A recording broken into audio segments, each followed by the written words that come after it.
Welcome back to Profits of IT. I am Jim Punzenberger, your host, and this episode is brought to you by Managed Prospecting System and .com.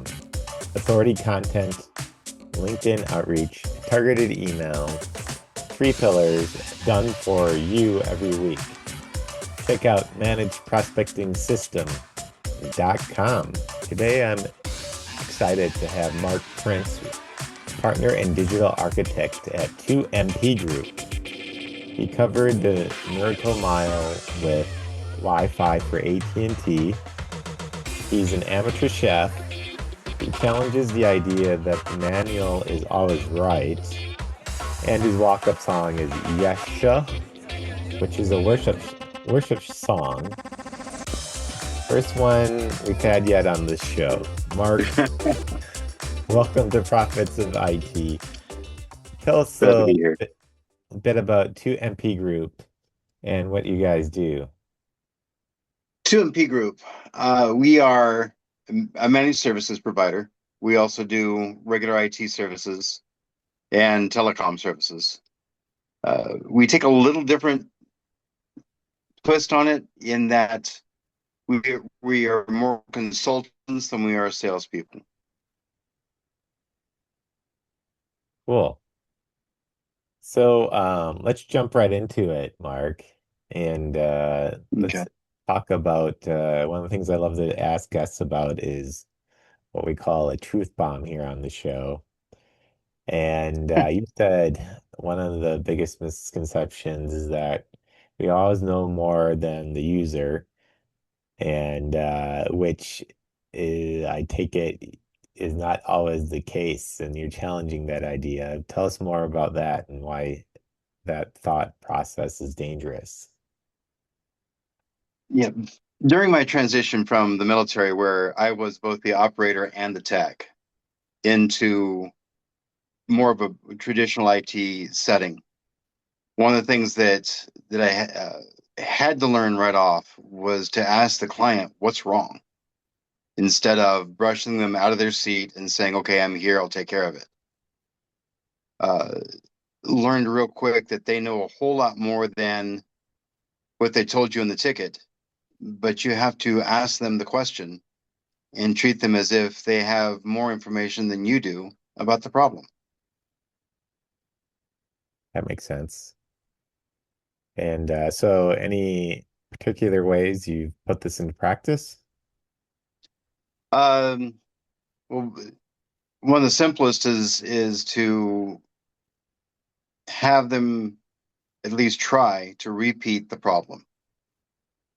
A lot of times you walk up to the desktop or whatever the equipment is, and they're like, "Yeah, it just went beep."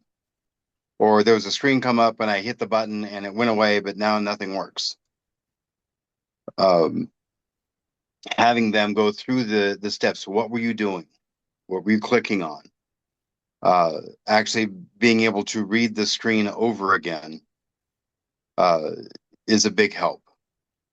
Also understanding how they got there is another big help because it might have not been anything they did wrong. It's a system misconfiguration, and the system shouldn't be throwing that error, but it is now because someplace in a deep dark place there was a switch thrown, and now it's acting this way. Sounds like a good process or a good practice to implement. Yeah, So let's shift gears here a moment and let me ask you about what we like to call superpower on the show. sure. And you said your superpower is thinking outside the box, and you discovered it when the engineers who designed and built the system couldn't fix the problem, but you could. You Right. got a story behind this? Can you Yeah. tell us more? Um, Again, I'm in the Navy. It's early in my career, and we send a message to the engineers that actually built this power distribution system that it wasn't working right, and that two of the modules kept dropping offline. Uh, the the captain of the ship, within his rights, had said, "Hey, this is a problem we need to get solved right now," and he sent out 1,000 messages. It seemed like to get everybody and their brother there. Um, in the meantime, I've got nothing better to do. I'm sitting on a ship trying to get home, and so I start looking through the manuals and sketching exactly what's happening within the black boxes of the diagram, the stuff I'm not supposed to know.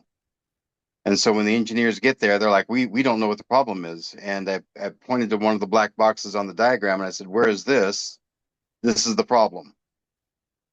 Um, Another one was Cisco had decided that we could not do what's called location services with the Wi-Fi network in a very large casino.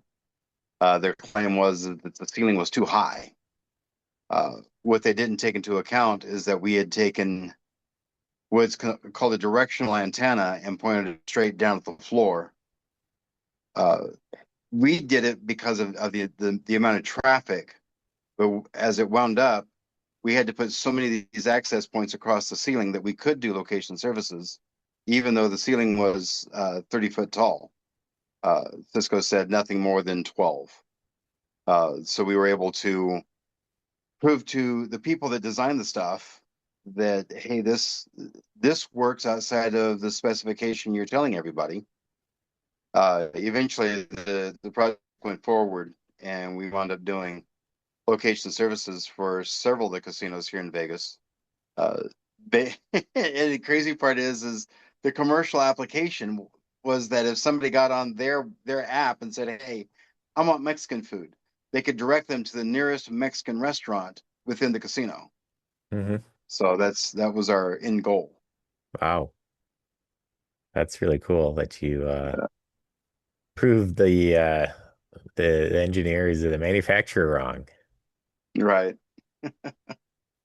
So what's got you excited at 2MP Group these days, and what do you think others might be excited about it, get excited about it also?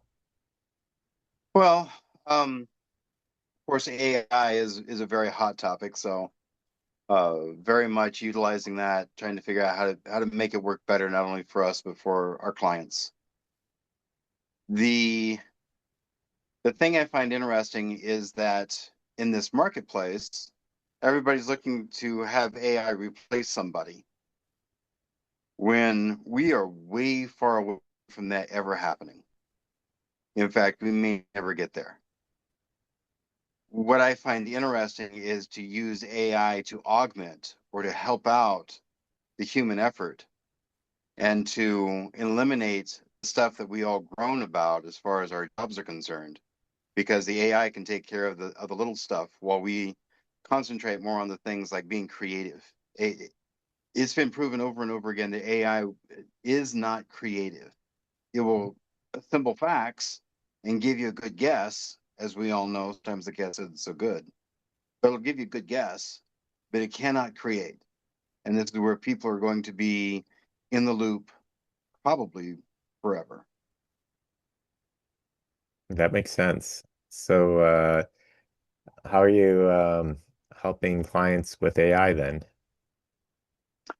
Um, we're working. I like to do a lot of open source software stuff that's I can tinker with because the code isn't proprietary.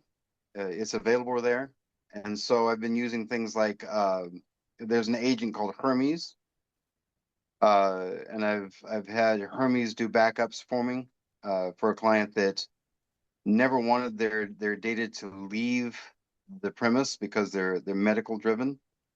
And so they were just scared to death to have any backup go to the cloud.